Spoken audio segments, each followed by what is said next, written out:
We are live. Yeah, we are. It's good. Then A we bit go. late, you know. Well, Yep. no, the problem is, the APL American team kind of dropped right before we started, so Yeah, we kind of had to do a little bit of take care of that real quick. work there. The AP All-American poll. First off, welcome to the final team preview edition of the Big East Coast Bias Season 2 Hangout. My name is Christopher Novak. I'm joined alongside by my co-manager at Big East Coast Bias, Robert O'Neill. Once we get done talking about the preseason All-American team that was just issued out by the Associated Press, we'll be talking today about the defending Big East champions, the Villanova Wildcats. And of course, that will lead us into Wednesday when we go a little bit more national with our hangout. We'll hopefully have a few more people joining us for that. So yeah, let's look at the preseason AP All-American teams, shall we? Yep.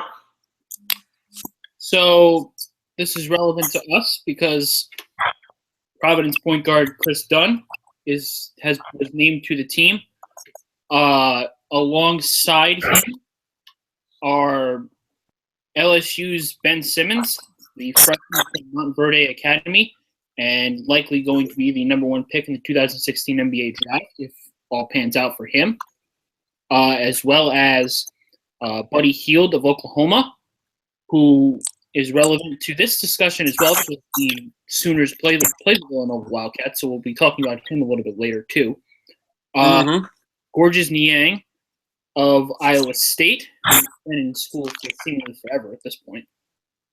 And finally, Kyle Wiltshire, a former Kentucky Wildcat who is now on the Gonzaga Bulldogs and is one of the favorites for the National Player of the Year award as well, was also the top vote getter on the AP All-American team, receiving 51 of 65 national media panel votes. So, and Ben Simmons is the fourth freshman to be selected for the preseason All-America team. I know the first one was Harry Barnes. I would likely say that 3 years in a row, hasn't it? I would be. That sounds about right. I know Barnes was selected. I would suspect that Jahlil Okafor was selected last year. And the year before that, what did it have been? One of the years before that, because I know, like I said, I know Harrison Barnes was the first one to do it. I don't think Jabari was on there. Yeah, 2012. Probably Wiggins. It might be Wiggins. Yeah. It's definitely been 3 in a row though, because Harrison Barnes was. It has to be 3 in a row. It might. Let's see. Okay, so it wasn't. There wasn't one in 2012. Okay.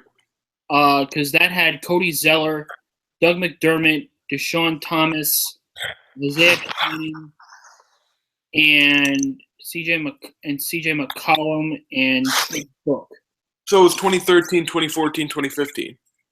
Let's see. So whoever it was in 2013, but it wasn't Wiggins, I don't think. No, it wasn't Wiggins. Was it Jabari? It has to have been Jabari then. It might have been Jabari. No, it was Wiggins. Oh, okay. Yeah. Okay. Yeah. It was in 2013. It was Marcus Smart, Doug McDermott, Russ Smith, Andrew Wiggins, and Mitch McGarry. Yep. Okay. So there we have our likely answers. Like I said, I'm gonna take a shot in the dark. Say it was Jahlil Okafor last year would make the most sense. It sounds right. I know he was an SB Nation preseason. Yeah. I mean, I don't really have any complaints with the list. I think my one question that pops up every year, seemingly now, do you think freshmen should be on the list? I've had last year. I wasn't sure, because I guess from the perspective of you haven't played a game in college, I'm not sure if I should call you an All-American. But it's like I've kind of changed my thoughts because some of these freshmen are incredibly talented, even if they haven't been in a college game before. And more often than not, their talent usually translates very well to college. You rarely see any highly touted freshmen anymore that kind of don't live up to the hype. So I would say yes. I don't really have a problem with freshmen getting AP All-America votes, especially in the first team. Yeah. Okay. I mean, yeah, that's fair. It is a little tough for obviously to judge freshmen, but it is a hype thing, and Ben Simmons is pretty much projected across the board to be the number one pick. He's going to be pretty good. So, yeah, I mean, I guess. Yeah, I mean, it's not a really bad snub they made or whatever. So, I mean, maybe instead of Simmons, I guess you could put like I don't even know in terms of forwards at least. I mean, in terms of guards, it's very guard heavy nationally, but I can't really think of anybody off the top of my head who I would say, yeah, I would absolutely put him over Ben Simmons because he's a freshman. Yep. Penalize him because he hasn't played a college game. But if preseason All-America, the point of the preseason All-America poll and the teams or whatever is to project who's going to be an All-American, wouldn't that make sense to put a freshman in? Yeah. Because if the preseason polls and preseason, All-America teams or all-conference teams are set to project not who you think is the best right now, but who you think is going to be the best at the end of the season when March rolls around. And if that's part of it, then Ben Simmons should absolutely be there because you should be able to project that he's going to be one of the 5 best players in college basketball. Yep. Yep. All right. Should we get on to Villanova here? Yes. Let's transition over to the Villanova Wildcats, the defending back-to-back Big East regular season champions, the reigning and defending Big East tournament champions, a team that has gone a total of 32-4 in the past 2 seasons in Big East play. That I don't know if I should say snuck up on people in the first year of the new Big East Conference, but they certainly were a little bit under the radar because if I recall correctly, I remember Marquette was the prohibitive favorite going into the 2013-2014 season after a year in which they went to the Elite Eight, eventually lost to former Big East representative Syracuse, who went on to the Final Four, obviously. And I believe they were picked like 4th in the preseason poll in 2013 behind the likes of I think Georgetown was up there.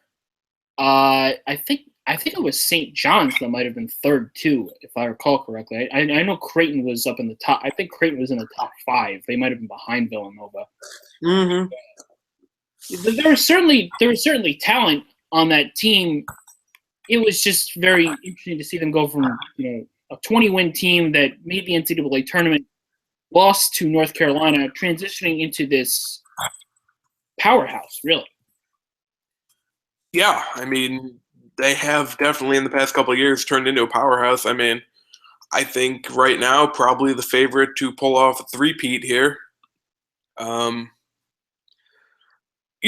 Big East is Villanova and everyone else. And I don't mean that like, Villanova is so much better than all the other teams, but they're enough better that I would take them over Butler or Georgetown to win the league again this year. I would agree. I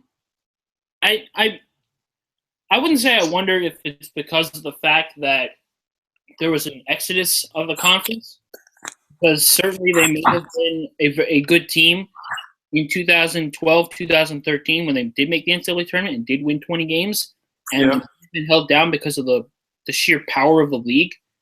Yeah, and I feel that's kind of like I guess it's kind of benefited everybody in the conference now that, other teams like St. John's and Seton Hall and Providence, they can all kind of compete now because they're not being overlooked by the UConns and Syracuses and Louisvilles of the world they used to run things in the Big East Conference.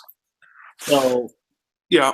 But if you look at the last 2 years, I think those two Villanova teams would have competed in the old Big East too. I mean, they wouldn't have been back-to-back 16-2, but no question about it. I mean, the talent on these past Villanova teams were off the charts. Yeah, and arguably even better this year than the last 2 years. Which is kind of crazy to say because they lost a few pieces in the last few years. James Bell, and now they've seen Dylan Ennis depart for Oregon. Darren Hilliard graduated, and as well as Javon Pinkston. But now they're trotting out still a lot of terrific players. Possibly the best guard rotation in the country. As far as how many good guards that they're trotting out, it's kind of hard to. I mean, you could definitely make a case. All right, let's just go back to last year real quick. They ran through the non-conference. Oh yeah. Legitimately ran through it. Yeah, and I mean they were rarely challenged. The one challenge. Yeah, Syracuse gave them that was a really good game. That was the day of my graduation. And I remember that game going OT. Came down to one of the final possessions. And their game against Michigan was also quite good and quite memorable. Mostly because of Javon Pinkston's big block on Zach Irvin at the Barclays Center. They won a game in Madison Square Garden over Illinois. They very handily beat them. They beat them by 14. They took their work against the Big Five teams in Philadelphia. They handily beat LaSalle. Really handily beat St. Joe's. They held them to 46 points. They beat down Temple. And I know Penn did the game in the first half. Mm-hmm. But they pulled away. Yeah. And then conference play came, and they lost to a Seton Hall team that we all thought was pretty good. But that was a good game, too. Yeah. The only game that they got, beat down all season was Georgetown. Yeah. Yeah, the Georgetown game on Martin Luther King Day, that was not a fun trip to Washington, D.C. for them. Yeah. They lost by 20. But that was the last loss that they took until they ran into a very solid NC State team in the NCAA tournament. Yeah, which I mean we'll talk about that, I guess, since we have to. It's not indicative of their season. We've talked about that. But I mean, I guess it's a necessary talking point when it comes to this team. But it's a lot. Actually, I forgot Providence gave a game in the Big East tournament. Oh, yeah. And they also needed Darren Hilliard, I believe, hit a 3 at the buzzer at Hinkle. But other than that, they took care of business in the Big East. Yep. But yeah, getting to the NCAA tournament, yeah, they lost. Yep. I mean, it was a 3-point game. NC State kind of had it towards the end, though. They needed a big comeback in the final 10 minutes to even get it to a 3-point game. NC State had that well in hand for quite a lot, and that was even after Villanova they had the win probability in their favor for a while. And yeah, I mean, I know watching it, it was like, oh, okay, they're in a little bit of trouble, but they're fine, just need to make a move. And it never came. Nope. And again, just not indicative of their season. No, I would say it was definitely not indicative of their season, but that's just the problem with. I guess I wouldn't say the problem, but that's just the life is like in the NCAA tournament. If you have one bad game, you're going to be in trouble. And Villanova had a bad game against NC State. They only shot 32% from 3. They only shot 30% from inside the 3-point arc. Their best the best that they did was at the free throw line. They made 21 of 23 shots, but it wasn't enough for them to get over the hump, and they didn't even lose the turnover battle. NC State had 10 turnovers to 5 turnovers for them. North Carolina State they killed them inside, and they shot exactly 50% on 42 two-point field goal attempts. They just destroyed them. Yeah, I mean, Darren Hilliard had 27. Usually that'll win it for you. Yeah, but performance like that against an 8 seed, you're usually winning by 15. But it. And I mean, they did get out rebounded pretty badly. Yeah. Oh my God. Yeah. I mean, they let NC State get 32 defensive rebounds. And that's something that Villanova might struggle with again this year. They might, yes. But it was an area of. It wasn't really an area of super concern, but they were just so incredibly average at collecting defensive rebounds last year. While North Carolina State, with regards to rebounding, they were also incredibly average. So that might have just been a straight up anomaly. This whole game was an anomaly. Yeah, that's why it doesn't really mean anything. I mean, I don't know. I've really grown to not like talking about the NCAA tournament in terms of how a team did in the season unless they made the Final Four or something. Yeah, I mean, it's very tough to judge. And yes, of course, the higher seed teams, they should win, but it's just like you run into bad matchups sometimes and you lose games sometimes. It's just to make sweep or whatever, it's... And then, of course, everyone gets their Villanova and Big East confirmation bias. Well, of course. But yeah. Anyway. Yeah, you mentioned lost Darren Hilliard, lost Dylan Ennis. They lost Kingston. And here we are still thinking that they're totally fine. Yeah, pretty much. Because they are. Yeah, exactly. All right. Well, getting into this year, I guess we start with Jalen Brunson. Might as well talk about the Lincolnshire, Illinois native Jalen Brunson from Stevenson High School, coming off the heels of a terrific spring and summer. Helped Stevenson win their first state championship. Helped the FIBA, I believe it was the under-18 team, win the world championship. Was the MVP. Was the MVP. He pretty much beasted through the best of the best around the world. Now he's coming to southeastern Pennsylvania with quite a lot of hype. Yeah, a little bit of hype. And, he is from about 15 minutes away from where I live. So the hype's been there for the past few years. I never got a chance to go see him because, I've been at school down here in Missouri. But the hype is real. I know he dropped 52 against... I don't remember if it was Simeon or Whitney Young in the state semifinals 2 years ago. I want to say it was against Simeon. He scored 56. Yeah.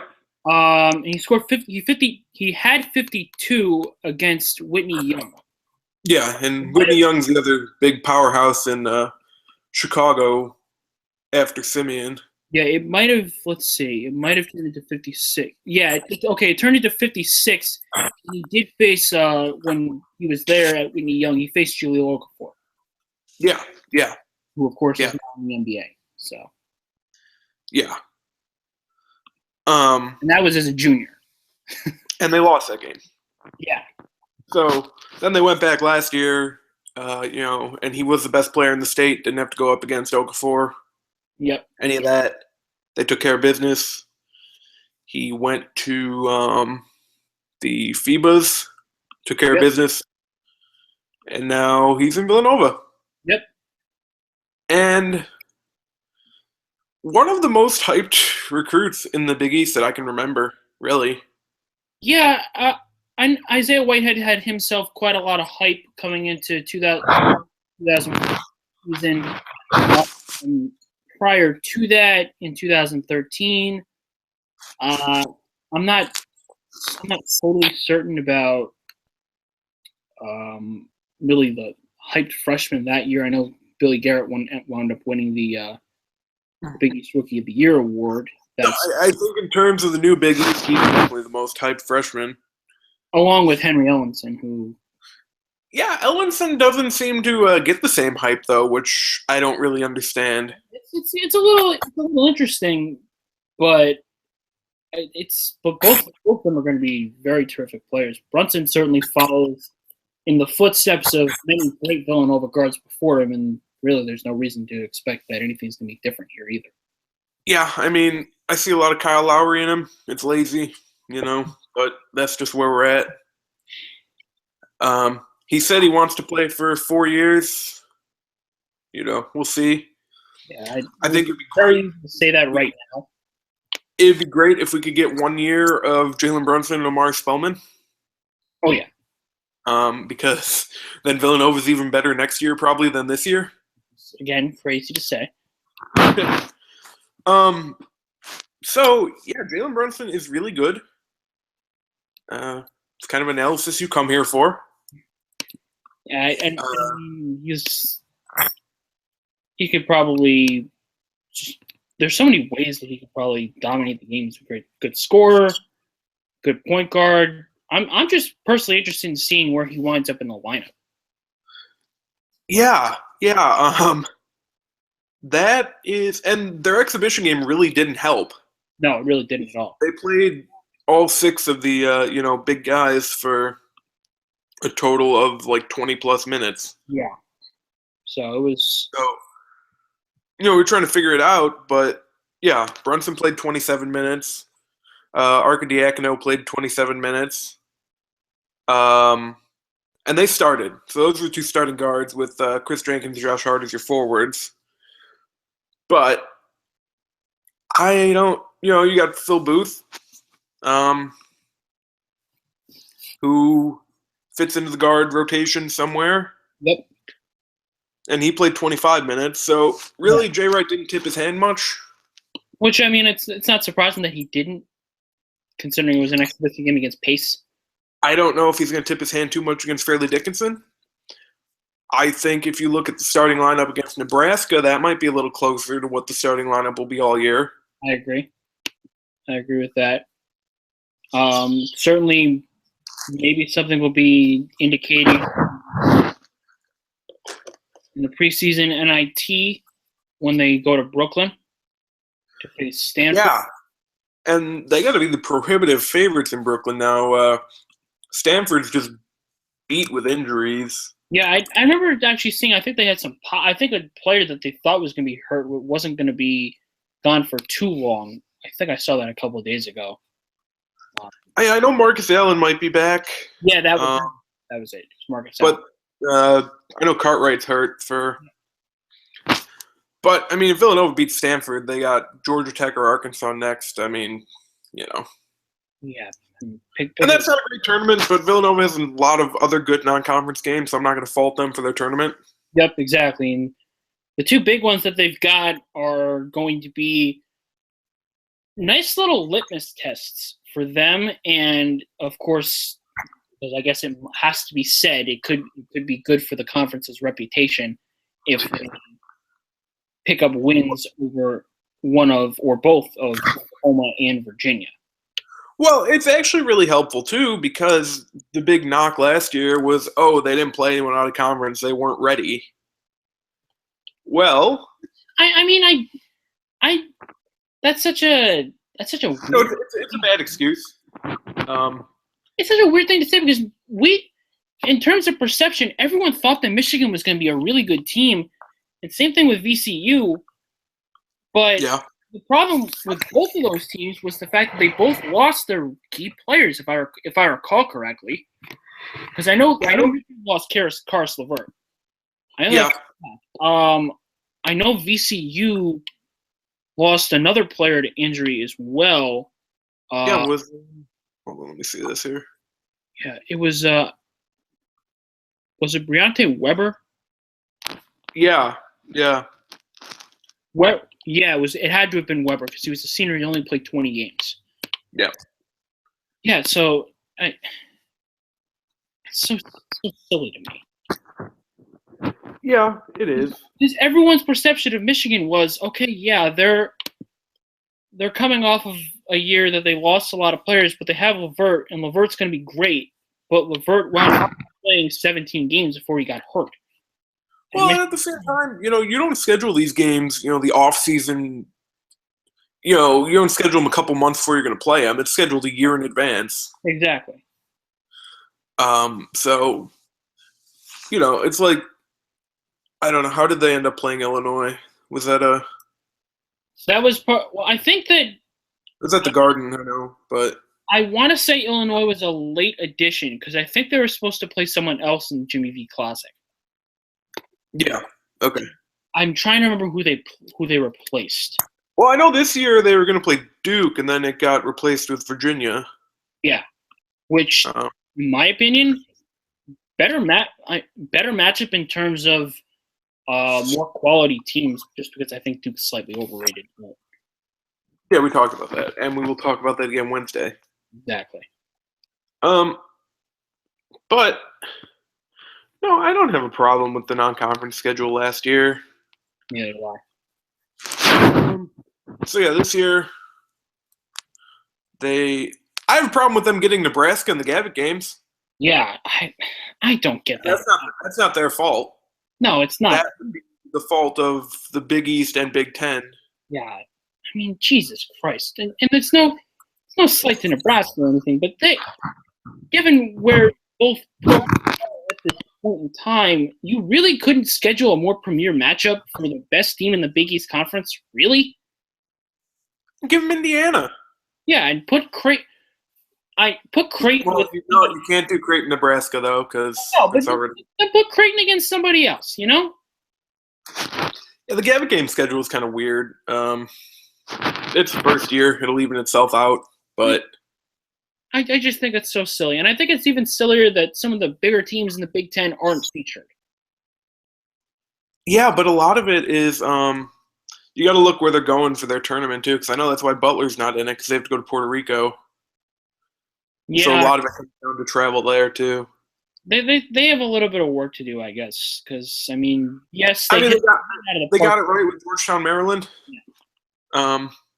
But I would like to see like Villanova, Michigan State. Yeah, Villanova, Michigan State would be an excellent game. Villanova, Wisconsin would be a very good team. Yeah. It just feels like there's a lot left to be desired here. I guess Wisconsin didn't take one because they're playing Georgetown already. Yeah, and they're also playing Marquette, which natural rivalry. Yeah, I guess that makes sense. But I mean, I don't know. No, Nebraska's a decent team, but they're also playing them at the Pavilion, where Villanova never loses anymore. Yeah. So it's tough to see a loss on the schedule before possibly Oklahoma. Pretty much. I mean, and even Oklahoma, it's on a neutral. It's in Hawaii. But yeah, it's in Hawaii, on Pearl Harbor. That's cool. Yeah, it's gonna be very cool. Cool. What is I assume KenPom has Villanova big over Nebraska? 95%. Okay, so 95% favored by. Let's see. Let me do.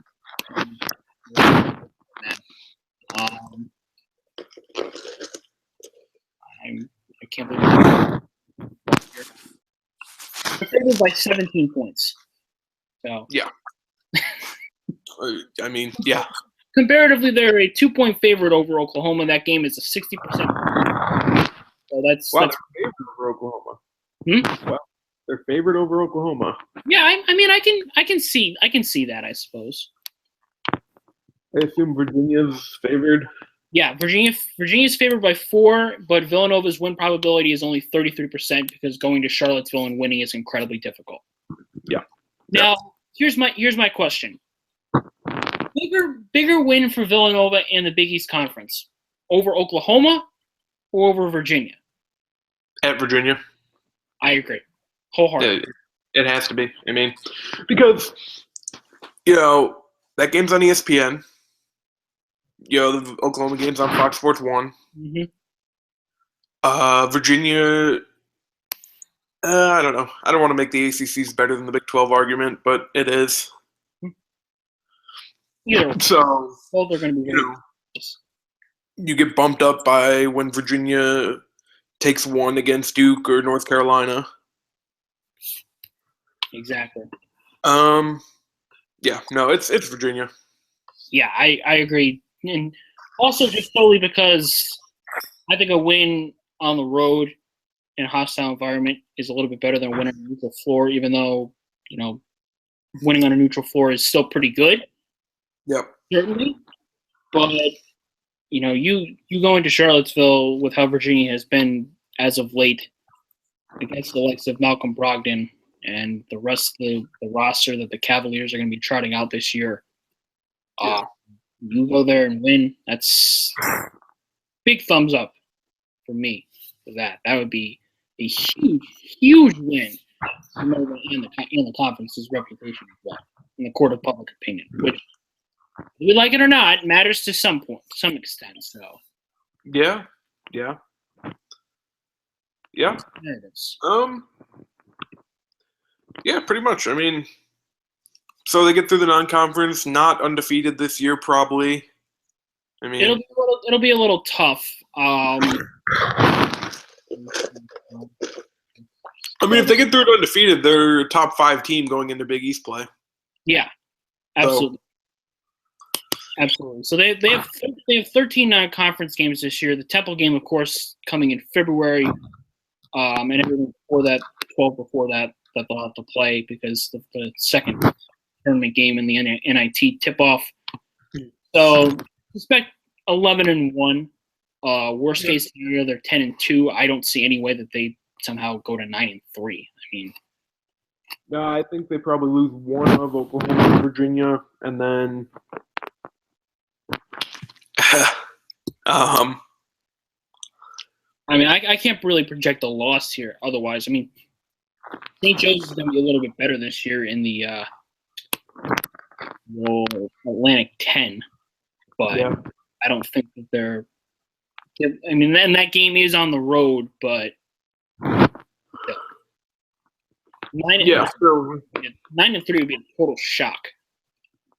Yeah, 9-3 means you're losing to Oklahoma, Virginia, and then probably one of the Philadelphia schools, maybe. Which Stanford somehow.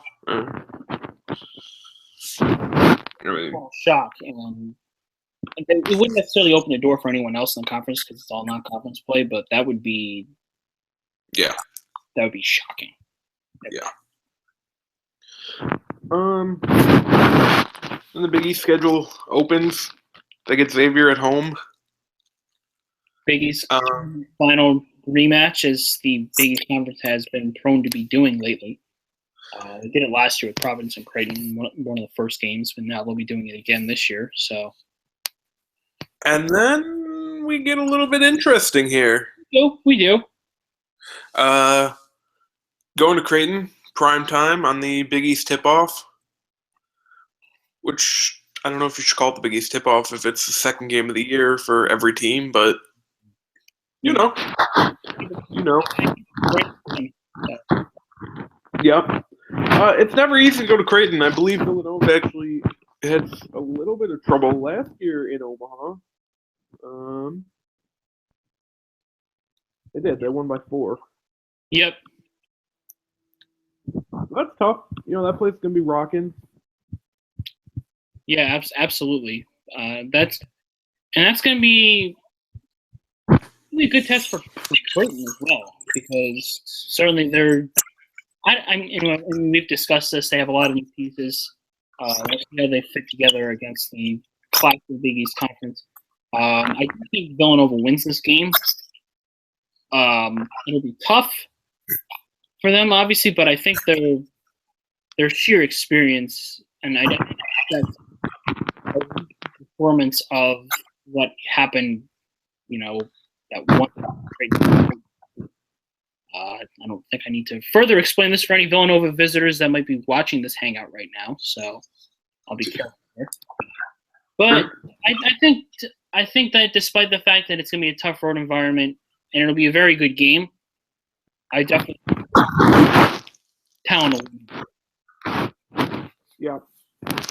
Yeah, I think at the end of the day, they'll probably be around 16-2 in conference play again, just because they're the best team in the conference, but it's so hard to run the table. It really is, especially since the league has gotten so much better this season. It's not the SEC last year with Kentucky. No, and even the SEC this year. I mean, people are like, "Oh yeah, probably Kentucky and everybody else." Well, it might be true, but there's a lot of depth in that league. Just like there's a lot of depth in this league as well. You have your tiers as we've discussed. You have Villanova, that's the class of. You probably have Georgetown, Butler, and Xavier, and then you have the wild cards in Providence, Creighton, I guess Seton Hall and Marquette, and then DePaul, and then I think St. John's is on a tier of their own right. Yeah. And that's not me reacting to them losing by 32 to St. Thomas Aquinas, but they're in a class of their own at the bottom of the league. Yeah. I think DePaul's going to be a lot, as I've said, I think it really can't get much worse for DePaul at this point. So they're going to be a lot better this year. It is a little strange that Villanova-Georgetown is the last Big East game of the year. I like that. I love that. I like it if Georgetown is within striking distance of the 1 seed for the Big East tournament, but because I don't know if I see that. I mean, I could very easily see that, and I could see that, and certainly Fox and the Big East would love if that was a come down to the wire finish for them, because that would probably boost their ratings up big. That would boost the discussion for the conference up big. If you have Villanova and Georgetown battling it out for the 1 seed in the Big East, yeah, awesome. I love that part of the schedule, to be honest. Well, just speaking of Fox real quick, it's so big for the conference that so many games are on the main Fox network this year. Absolutely, and it's even bigger. I think that the Big East tournament final is going to be on Fox, because that's going to bring a lot more eyeballs to it than it has in recent years. Pretty much since. Yep. Which, I mean, what else is Fox doing in February and March? Exactly. They're not doing anything. So it shouldn't really come as a surprise they're going to be televising these games, because Fox in the afternoons, I mean, maybe there's really nothing else that they're doing. They might as well compete. I guess they could compete. They might as well compete against the likes of CBS, who's going to be broadcasting college basketball games. So why not get into the business of it? Yeah. Yeah. All right. Well, we kind of ran through the schedule here. Yep. It's gonna be good. What's your starting five look like? I mean, let's just start with the obvious. Daniel Trefu is your center. Yes. Chris Jenkins is likely your 4. Probably, yes. Because Tim Delaney broke his hip or whatever he did. Yeah. So you have Jenkins and Ochefu down in the front court. You're looking at 4 guys for 3 spots. Yeah, exactly. And I think that the reigning 6th man of the year. I think even though he played as a 6th man last year, I think he played his way into the starting lineup this year. I think that so I think the remaining 3, if I had to pick, I'd probably tab Brunson and I'd probably tab Arcidiacono to play with Josh Hart on the floor as a starting 5 with Phil Booth as the 6th one for them. And you could also theoretically at some point in time, if you want to go small, you could put Brunson, Arcidiacono, and Hart out there with Ochefu and just be a nightmare for other teams from a shooting perspective. Yeah. And I think they're gonna obviously probably go pretty small a lot. Yeah, because I mean that's just what this team is right now. I mean, are you concerned with their lack of size? except for Oshefu?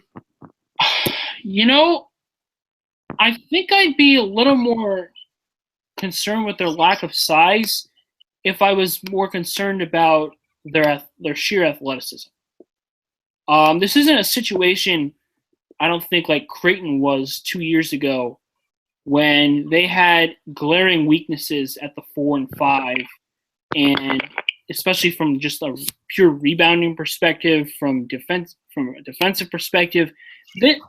This Nova team, they're very good defensively. The systems that they have in place help them out big time. I think that even though they only have a few players, well, actually, even with that said, they have 6'8" Darryl Reynolds. When Tim Delaney gets back, he's 6'8.5", 6'9". They have Ochefu, who's 6'11". Bridges is 6'7".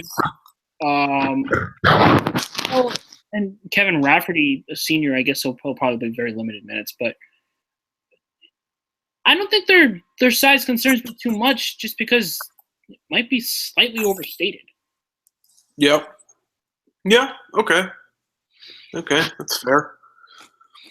Also, just real quick, the AP just put out the full voting breakdown for the AP All-American team. Ben Simmons was actually the fewest, or the guy that got the least amount of votes with 27, and Melo Trimble got 26. Wow. So when you have that information, that's surprising. I don't know if Trimble would be the guy I'd put over Ben Simmons. I think it'd be Marcus Page, who got 20. Yeah. Wow. Chris Dunn got 43, which is third most in terms of guys that made the team. Second. Yeah. So. Who was second? What? Who was second? Neil. That makes sense. Okay. 46. That makes sense. So when you have that information, it makes a little bit more sense. Yeah, I'm a little surprised that it came down to Simmons and Trimble. Yeah. Like I probably, but I guess maybe the people putting Page's injury that he just had in mind there, which I guess that explains the lack of votes, but interesting. Anyway, I don't want to do best case scenario this year because this team obviously going to the Final Four or the national championship. I mean, I'll touch on that in the Villanova basketball preview, which will be coming this week. So yeah. Interesting, and this is from a couple months ago when Joe Lunardi did his first bracketology. He had them as a 3 in Providence. So playing Wofford and then Miami or San Diego State. Ooh. Here we go. Okay, so Lunardi has them as a 3. I love this, especially because we did the exact same thing last year. Okay, who are his 2 seeds? Who are his 2 seeds and who are the other 3 seeds? 2 seeds are Oklahoma, Duke, Virginia, and Iowa State. Who are the 3s that he has on? Villanova, Indiana, Gonzaga, Wichita. Indiana? Yeah, I know. Indiana? What? I know. What? So wait a second. So who are the 1 seeds? Who's the highest Big Ten team? Maryland. Are they a 1? Yeah.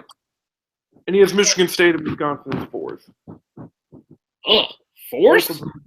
Both of whom are probably better than Indiana. 4s? Really? Yeah. Not to get too off track here.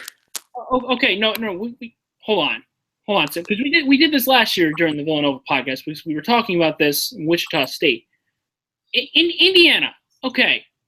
We just went over how good Villanova's non-conference schedule is. They're playing Virginia and Oklahoma. Indiana's non-conference schedule is as followed.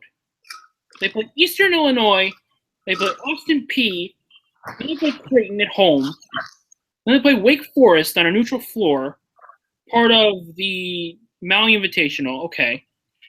I guess that boosts them a little bit. And they play Duke, and they play Notre Dame. But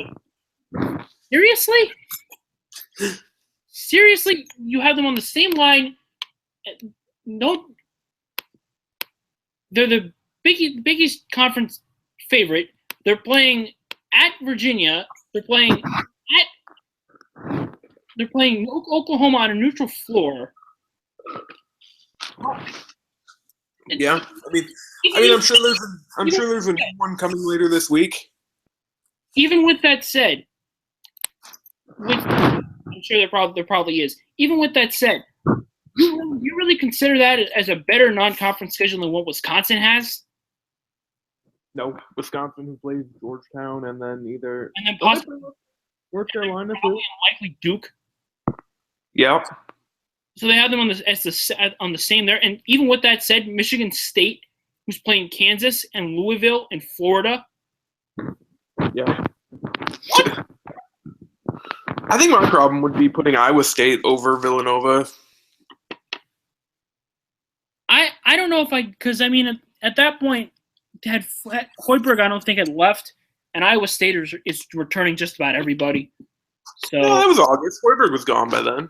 Oh well. Yeah, that's tough. I don't like putting Oklahoma and Iowa State as twos. That's the only problem. They're both. And then Virginia and Duke as twos. They're not going to have two. Somewhat realistic. They're not going to have two ACC teams and two Big 12 teams. No. Occupy the two teams. They're going to mix. But anyway. Villanova will be playing Wofford, and then the winner of Michigan-Syracuse. San Diego State? No, they would be playing San Diego State. No, I read it wrong. Oh, they'd be in the 16 if they play Michigan or Syracuse. Yeah, both of which are pretty good matchups for Villanova. I would be very interested in seeing Villanova-Michigan again this year. Yeah. That would be a very fun game. And who else is in their region?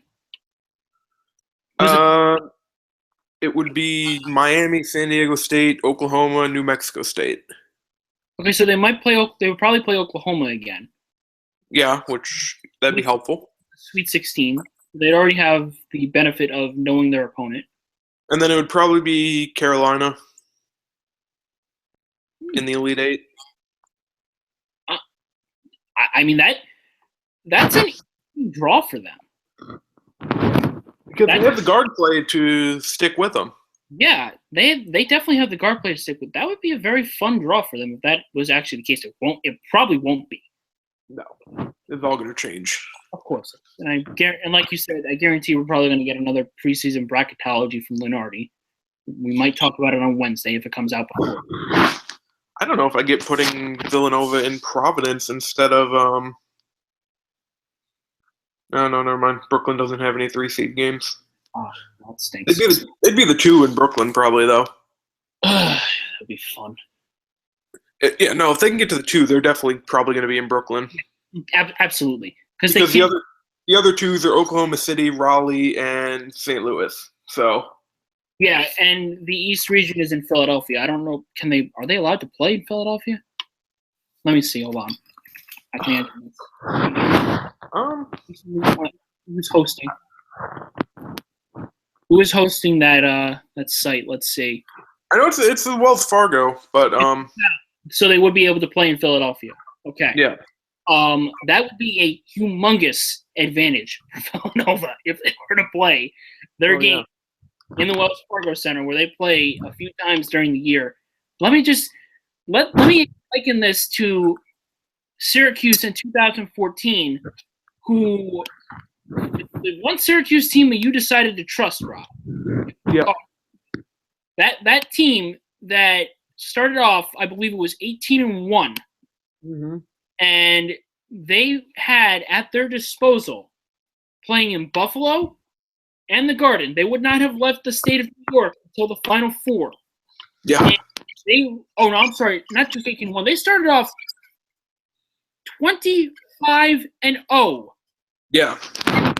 They lost to Boston College at home in overtime They let it all slip through the cracks, and they lost to NC State in the first round of the ACC tournament. They totally botched it, and they wound up playing their first. They wound up staying in Buffalo, but they lost to Dayton.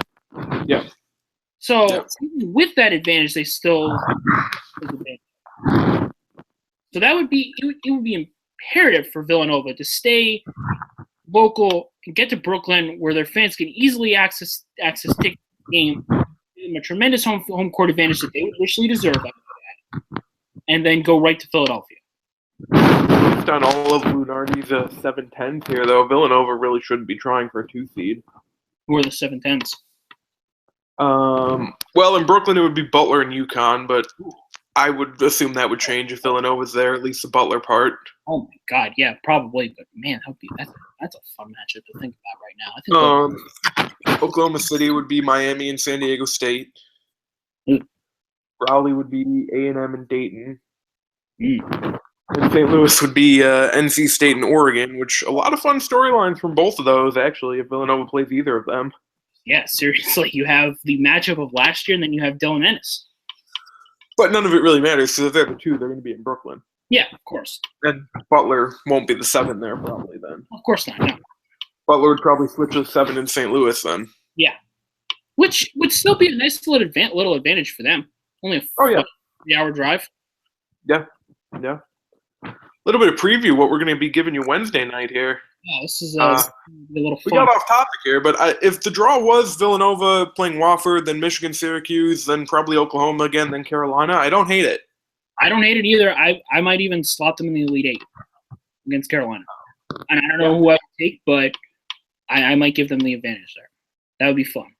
Yeah, I mean, the only problem in that region would be, well, I don't even think that would happen anyway, because then you got Michigan State and Michigan in the East. Mm. Yeah, I don't know about that. Yeah, I don't know. Probably, I would assume Friday is dropping another one. Mm-hmm. Yeah. I'm surprised he didn't today. Usually on Mondays, but yeah. But as far as this is, that would be fine. Yeah. Okay. Do we have questions? I didn't even look. I don't know. Think we might have one or two now that I think about it.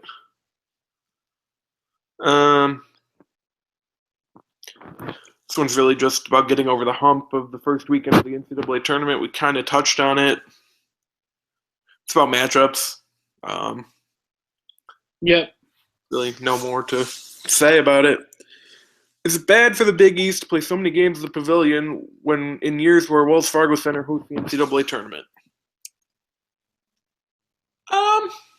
No. I don't think so. Nah, I mean, the Pavilion gives them a nice little home court advantage. There's a lot of things that could be improved about the Pavilion, certainly. Yeah. But, I mean, they could do some stuff to it. I've never personally been there, but I haven't either, but I've definitely read the discussion about renovating it from VU Hoops, who always does an excellent job of talking about that stuff. So I would endorse talking to them, seeing what they have to say. But I mean, I don't know why you wouldn't renovate it with all the money that basketball's bringing in for you. I think they are doing a renovation project. I'm not sure kickstarted, but I think that there is discussion about it. Well, because like we said, you go to Hinkle and it doesn't even look like it's as old as it is. Nothing at all. So if you can renovate it correctly like that, you're looking at a really nice venue still. Exactly. We don't have any more questions. Well, I guess we've just about covered it all then. Don't have any restaurant recommendations for you in Villanova, but in Philadelphia, Wells Fargo Center. My Philadelphia knowledge is not great. I've been there twice. I don't want to be that guy if I get a cheesesteak. Terminal. Yeah, just go to Reading Terminal, downtown Philly. Amazing place. You could get you want cheesesteak. You can get turkey cranberry stuffing sandwich. You can get great Great corned beef sandwiches, great pastrami sandwiches. What's the Get one? the roast pork from Denix. Yeah, the roast pork sandwich. Phenomenal. I need to have it next time that I'm there. I mean, I'm not saying don't get a cheesesteak. Cheesesteaks are good. Of course. We had a couple of things. Went to a Phillies game, had a couple. Yeah. Because we were in a suite. The cheesesteaks are free. Crab fries are free. Get crab fries, Chicky and Pete's. Crab fries are a must from Chicky and Pete's. If you're listening to this and unsure of what crab fries are, they're French fries drenched with Old Bay seasoning. They are absolutely incredible.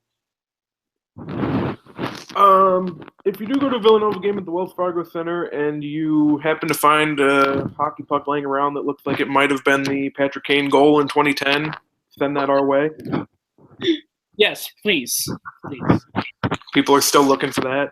What if else? You're in Philadelphia and you are a history nerd, I would suggest going to the, doing all the Freedom Walk stuff. Maybe going to the Franklin Institute. Yeah, but actually, I need to look up to see if it actually exists. But I know I went on several field trips to that place when I was younger, and it is awesome. If you want, more Philadelphia stuff, let us know. Brian Neville used to write for us, big Philadelphia guy. We can hook you up there. This is actually a good weekend for Philadelphia. The Eagles won last night. Yeah. The Eagles actually were in prime position after everyone wrote them off after they started off 0-2. Yeah. Actually, when we were in Philadelphia, I wanted to go to Villanova, and we just kind of ran out of time. Yep. We saw the ECW arena. Yeah. Did. Absolutely dump. Oh, yeah. Oh, my God. I mean, that place, I can understand. That place is like a dump. Philadelphia, from what I saw, had a lot of areas that were kind of yeah. blue collar. Yeah. The whole arena district's nice, though. Oh, that's the best complex in America. There's no question about it. I don't care. Argue with your pet salamander. That's the best sports complex in America. With all of that around, it's incredible. Yeah. Yeah. And from the outside, the Wells Fargo Center looked pretty nice. All the Comcast stuff. They got the NBC stuff. Rest in peace to the Spectrum. Yeah. Yeah. We love the Spectrum. Spectrum's not as great as the Market Square Arena, but no. No. See, I'm tying in things from all over the Big East Conference right now. Yeah, it's our last one. We got to wrap it up. But tie everything together nicely. It's the Rosemont Horizon, and that's what it's called. It's not the Allstate Arena. That's what we're calling it. I don't care. The Horizon. I'm from over there, and that's what everyone calls it anyway. Yeah, exactly. Don't go because it's called the Horizon, then it's the Horizon. CM Punk said it too. So. Yeah, exactly. So, corroborated.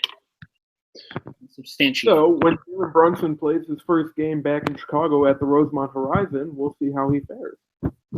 Over under 25 points. I take the over, I think. The homecoming, big thing. Yep. Actually, the game before that, we get. Oh no, never mind. That's not the first Brunson-Chris Dunn matchup. Never mind. That's in January. Misread the schedule here. Covered pretty much everything here. Yep. Oh no, we forgot about your Jay Wright to Mizzou story. Ah, yes. The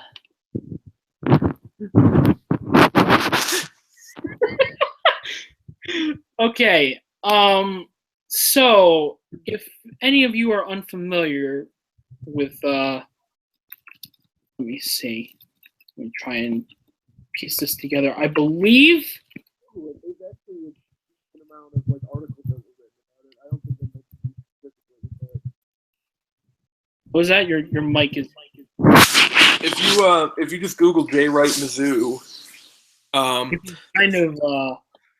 you can kind of backtrack it there, but the funny thing is, let me see, because I'm trying to.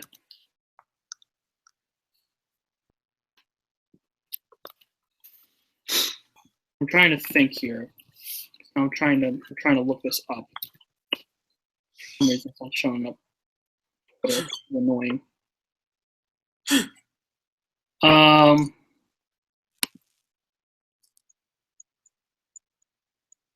Okay. Yeah, because there was, I believe it was this was when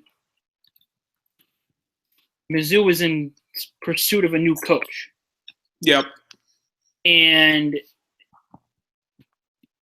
I might have, maybe I deleted the tweet. I don't know. I can't find it for some reason, but I had seen. I believe I had seen a flight tracker from Philadelphia to Columbia, Missouri, and so I jokingly put it out there. I guess Jay Wright for Mizzou head coach or something like that. It might have been a hashtag or something. I don't. I really need to like research this after this is done. Maybe I'll give like a full report from it. But after that, I guess it kind of took off because people started talking about it as if I was actually like being truthful.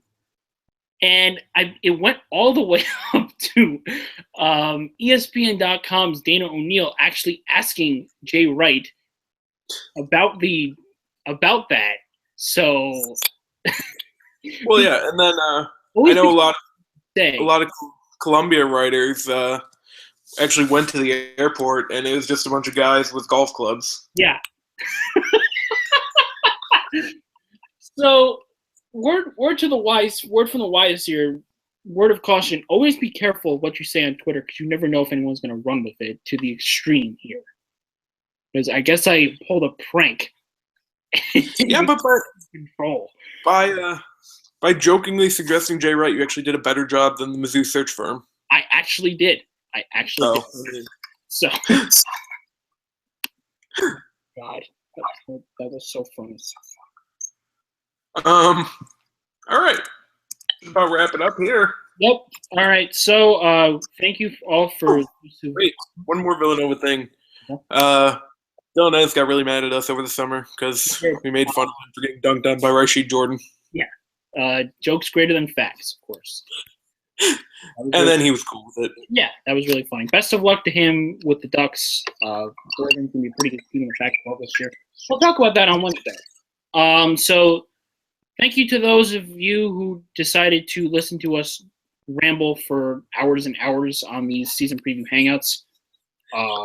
Very much appreciate it. Like I said, Wednesday. I'm not sure about a time yet. Probably in the evening. Prime time.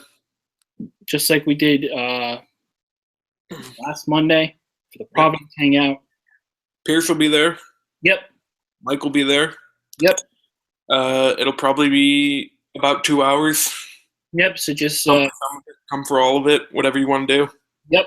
We'll be sure to keep the word out there. We have some more content coming this week as we get set for the college basketball season, which is just 4 days away. So finish line is almost there, y'all. So thanks for sticking with us, and we'll see you soon. Take care.